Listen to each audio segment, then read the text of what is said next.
जय गुरु जी। संगत जी, आज का सत्संग बहुत ही प्यारा और बहुत ही खास है। आज का जो सत्संग है वो चंचल आंटी का सत्संग है।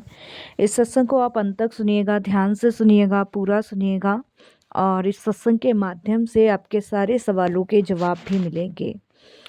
संगत जी, सत्संग को जितना आप रिपीट कर करके सुनेंगे उतने ही आपके कष्ट दूर होंगे।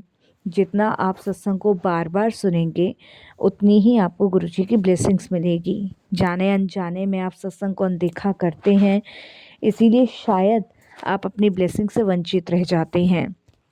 संगत जी, जब हमें कोई रोग लगता है तो उसकी मेडिसिन्स भी हम बार बार लेते हैं। इसीलिए मैं आप सभी से यही रिक्वेस्ट करूंगी कि सत्संग को बार बार सुने, ध्यान से सुने और पूरा सुने और शुक्राना करें गुरु जी का कि घर बैठे मालिक से आपको इतनी बड़ी दात और इतनी बड़ी ब्लेसिंग्स मिल रही है।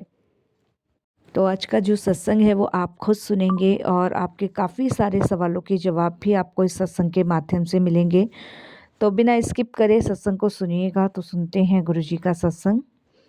जय गुरु जी। संगत जी, ओम नमः शिवाय। शिव जी सदा सहाय। ओम नमः शिवाय। गुरु जी सदा सहाय। संगत जी, मेरा नाम चंचल है और ये मेरा शुक्राना सत्संग है। इसे शेयर करते हुए मेरे से कोई भी भूल चूक होती है तो प्लीज़ आप सभी संगत जी क्षमा कीजिएगा। संगत जी, मेरी जर्नी गुरु जी के साथ 2012 में शुरू हुई थी और 2010 में मेरी शादी हुई थी। शादी के कुछ साल बाद ही मेरी तबीयत ख़राब होना शुरू हो गई थी। आई थिंक 1 साल बाद मेरी जो हेल्थ इश्यूज़ की प्रॉब्लम है वो शुरू हो गई थी। और शादी के 1 साल बाद हम लोगों ने बहुत ट्रीटमेंट कराया, बट रिपोर्ट सारी नॉर्मल आती थी, लेकिन मेरी हेल्थ में कोई सुधार नहीं था। छोटे से छोटे, बड़े से बड़े डॉक्टर्स सबको दिखाया। संगत जी, मेरी सिख फैमिली में शादी हुई थी, तो मैं पंजाबी थी, मेरी फैमिली सिख थी। तो मेरे जो इन लॉज़ और मेरे जो हस्बैंड थे, उनका सबसे ज़्यादा जो फेथ था, जो ट्रस्ट था, वो गुरु ग्रंथ साहिब जी में था। तो इसीलिए संगत जी, मेरे हस्बैंड और मेरे इन लॉज़ किसी को मानते भी नहीं थे।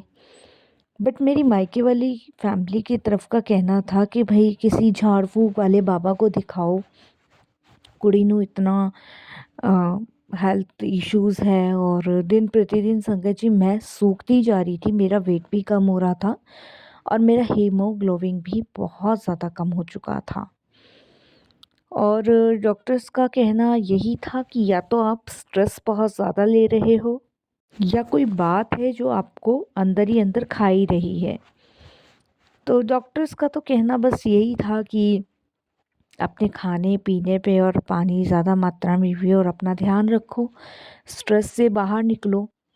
बट संकट जी, ऐसा कुछ टेंशन वाली वजह भी नहीं थी मेरे पास और कुछ ऐसी प्रॉब्लम भी मुझे समझ नहीं आ रही थी कि आखिर मेरे साथ ऐसा क्यों हो रहा है। पर संगत जी, कुछ तो था जो मेरे साथ ऐसा हो रहा था।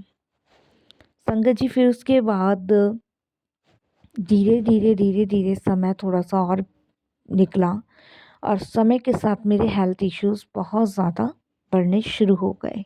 जैसे कि मेरे शरीर की बॉडी का प्रोटीन ख़त्म होना और संगत जी, मुझे एकदम से मतलब नज़ले की प्रॉब्लम होना, मेरा थायराइड इतना बढ़ चुका था कि मुझे बहुत ज़्यादा मोटापा हो गया, मेरी सांस फूलना।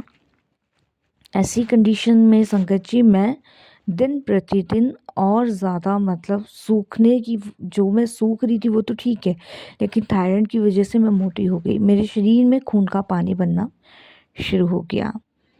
ऐसी कंडीशन में संगत जी मेरी फैमिली बहुत दुखी और परेशान।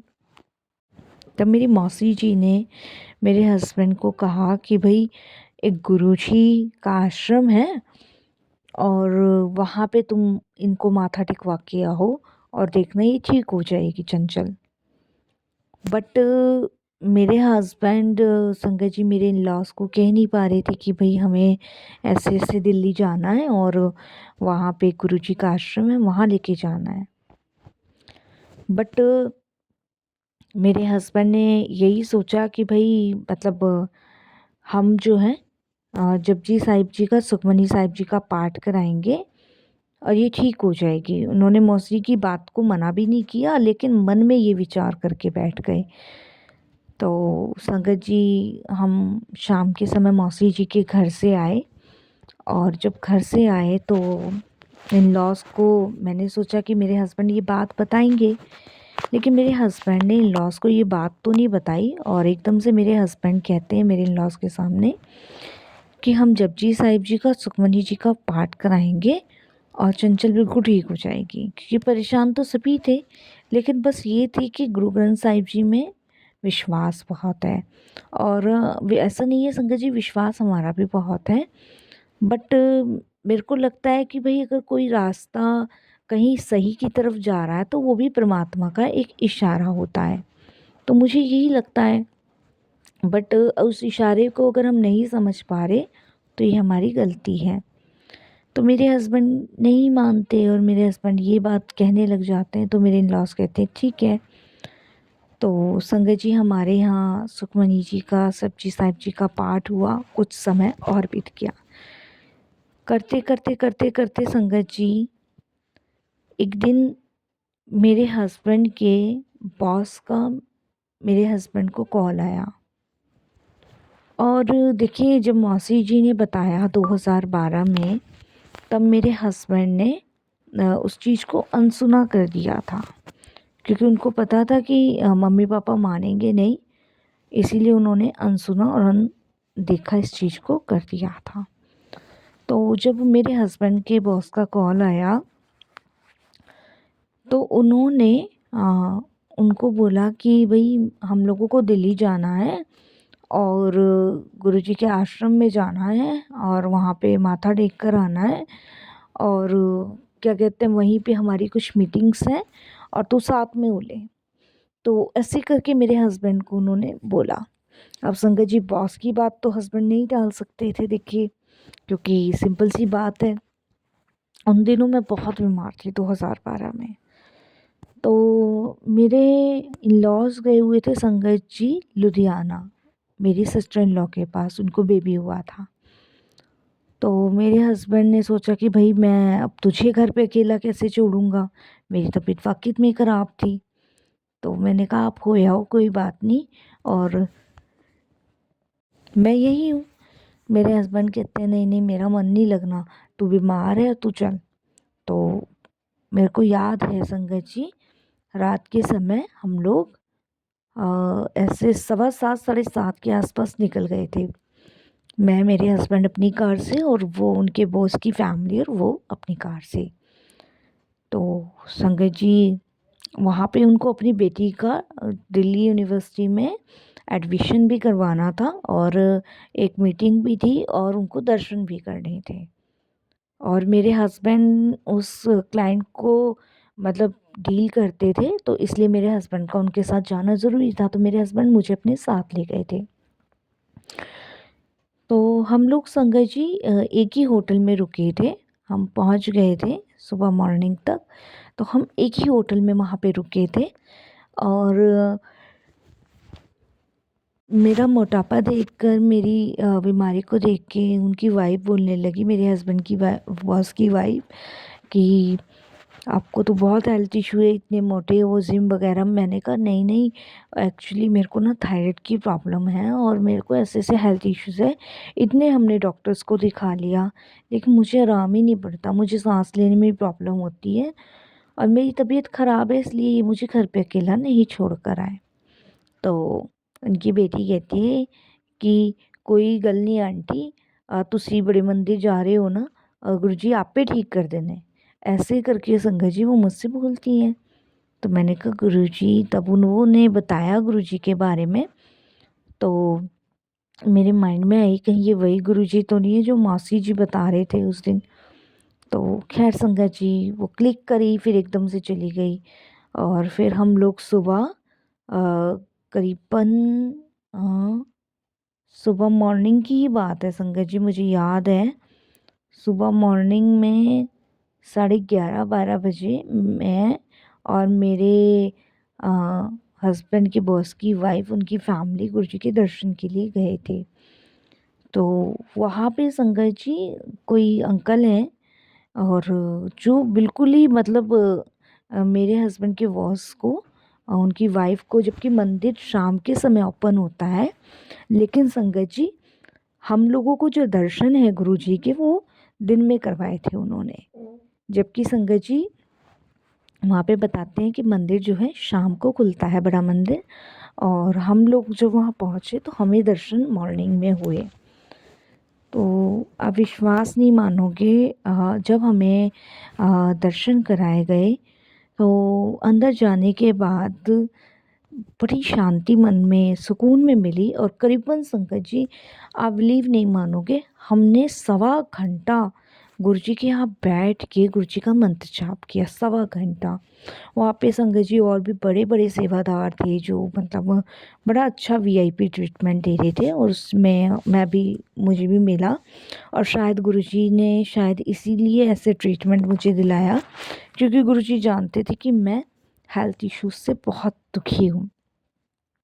वहाँ लंगर किया मैंने, चाय प्रसाद किया, मुझे बड़ा लाइटली फील हुआ, बहुत हल्का फील हुआ। मेरे चेहरे पे एकदम से चमक सी आ गई। और वहाँ पे मुझे गुरुजी का ब्रेसलेट मिला, लॉकेट स्वरूप मिला, पासपोर्ट फ़ोटो साइज स्वरूप मिला, बड़ा स्वरूप, बहुत सारी ब्लेसिंग्स मुझे वहाँ पे मिली।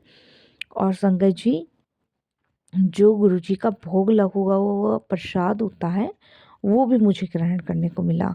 तो मैंने वो किया संगत जी। मैंने आपको बताया ना, फर्स्ट टाइम इतनी कनेक्टिविटी नहीं होती। तो मेरे हस्बैंड तो संगत जी आए ही नहीं थे। तो हुआ क्या संगत जी, हम लोग दर्शन करके वापस चले गए। मेरे हस्बैंड वापस होटल में आए, तो शाम को हम लोगों को वापस जाना था चंडीगढ़। तो संगत जी आप बिलीव नहीं मानोगे, आप विश्वास नहीं मानोगे कि गुरुजी ने ऐसा बहाना लगा के मतलब हम लोगों को दिल्ली में पूरे 3 दिन रोका। 3 दिन कंटिन्यू मेरा इलाज हुआ वहाँ गुरुजी के दरबार में। हुआ क्या संगत जी, जो मीटिंग मेरे हस्बैंड करके आए थे उसमें कुछ ऐसी गड़बड़ सी हो रही थी जिसका मुझे पता नहीं है, और जिसकी वजह से मेरे हस्बैंड को 3 दिन संगत जी दिल्ली में ही रुकना पड़ा। उनकी फैमिली भी रुकी, और उनकी बेटी का ड्यू में एडमिशन भी हुआ गुरुजी की कृपा से। और संगत जी एक्चुअली वो सब तो एक बहाना मान लीजिए, और रियलिटी में तो ये था कि गुरुजी को मेरा इलाज करना था। संगत जी 3 दिन मैं वहाँ गई, तो उसके बाद मैं अपने हस्बैंड को कहने लगी कि आप भी चलो। तो मेरे हस्बैंड कहते कि मैं नहीं जाऊँगा, अब सबको मैं वहाँ छोड़ दूँगा। तो मेरे हस्बैंड संगत जी, क्योंकि संगत जी हम लोग ना शाम को नहीं दर्शन कर पा रहे थे, हमारे दिन में ही दर्शन हो रहे थे। क्योंकि वो होता है ना कि एक वीआईपी ट्रीटमेंट किसी को अलग से मिलता है, तो मेरे हस्बैंड के बॉस को वहाँ पे वीआईपी ट्रीटमेंट ही मिल रहा था, जिसकी वजह से उनके दर्शन बड़े सौखे हो रहे थे। तो संगत जी उसके बाद मेरे हस्बैंड बोले मैं छोड़ दूंगा। वो हमें वहाँ लाए गुरुजी के दरबार में। जैसे ही संगत जी उन्होंने गाड़ी मोड़ने की कोशिश की, गाड़ी नहीं मुड़ी, वहीं की वहीं जाम हो गई। तो संगत जी मेरे हस्बैंड के बॉस की जो वाइफ हैं वो मेरे हस्बैंड को कहती है कि प्रविंदर तू भी चल अंदर। और वो कहती है कि जी मेरे को लेट होना है, सर के पास जाना है मीटिंग के लिए। तो वो कहती है उत्थे मैं कर देती हूँ फ़ोन, तुसी चल, अब गाड़ी नहीं सौखी हो रही तो फिर की करना। तो ऐसे करके संगत जी वो बोलती हैं, और हम लोग जो हैं, मेरे हस्बैंड कहते हैं भाई अब इनका तो हुक्म मानना पड़ेगा। तो मेरे हस्बैंड भी संगत जी गुरुजी के मंदिर के अंदर आते हैं और वहाँ पे माथा टेकते हैं। तो फर्स्ट टाइम मेरे हस्बैंड वहाँ आए, वहाँ उनको बड़ी शांति मिली, बड़ा सुकून मिला। वो हमारा लास्ट डे था संगत जी। उसके बाद हम 3 दिन बाद संगत जी वापस चंडीगढ़ गए। तो मैं मेरे हस्बैंड लेटे हुए थे, तो मेरे हस्बैंड मुझसे कहते हैं वैसे तो संगत जी मेरा नाम प्यार से मुझे चंचल बोलते हैं। मेरा नाम तो संगत जी कुछ और है, बाकी प्यार से मुझे चंचल बोलते हैं। कहते हैं चंचल तू भी उधर ही सोच रही है जिथे मैं सोच रहा हूँ। मैंने कहा हाँ जी, मैं भी उत्थे के बारे में सोच रही हूँ जिथे हम गए थे ना, बहुत चंगी जगह सी, बड़ा शांति मिली। तो हम लोग संगत जी बैठ के कभी कभी पंजाबी में गल कर लेते हैं। तो ये बात संगत जी हम लोगों के बीच हुई, तो मेरे हस्बैंड कहते हैं कि मेरा तो वहाँ वापस जाने का मन कर रहा है। तो मैं कहती हूँ मेरा भी बहुत कर रहा है।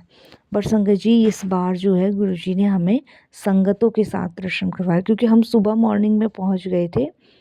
पहुँचने के बाद संगत जी वहाँ पे सुबह मंदिर नहीं खुला था, उन्होंने कहा सेवादारों ने शाम को आना। तो हमारे शाम को दर्शन हुए थे। उस टाइम तो हमारे इनके वॉस की वजह से दर्शन हो गए थे सुबह मॉर्निंग में। फिर संगत जी मैं मौसी को के नाल गल करने लगी, अपनी मौसी को बताने लगी। मैंने कहा हम ऐसे से गुरुजी के पास गए थे। तो संगत जी उन्होंने भी गुरुजी को बताया, तो सेम वही गुरुजी जो उनके थे जो हमारे थे। तो देखिए गुरुजी ने कैसे मतलब दरबार तक मेरा अपना जरिया बनाया, रास्ता बनाया। और उसके बाद से संगत जी 2012 से लेके आज 2026 हो रहा है, मुझे कोई प्रॉब्लम नहीं है, ना थायराइड की है, ना बीपी की है, ना किसी प्रकार के। मैं बिल्कुल ठीक हूँ, बिल्कुल स्वस्थ हूँ। जो भी रोग था 1 रुपया लगे गुरुजी ने ठीक कर दिया। जहाँ बर्बाद हो चुके थे वहाँ गुरुजी ने मेरी बीमारी ख़त्म कर दी। डॉक्टर्स के पास भी नहीं जाना पड़ा और गुरुजी ने ऐसा रोग ख़त्म करा। संगत जी मैं बड़े दुख और बीमारियों से घिरी हुई थी, आज गुरुजी की कृपा से स्वस्थ हूँ, तंदुरुस्त हूँ, हेल्दी हूँ। और इतना टाइम हो गया है जिसके लिए मैं हर श्वास उनका शुक्राना करती हूँ, धन्यवाद करती हूँ कि गुरुजी आपकी कृपा, आपकी ब्लेसिंग्स है। बहुत बहुत शुक्राना गुरुजी।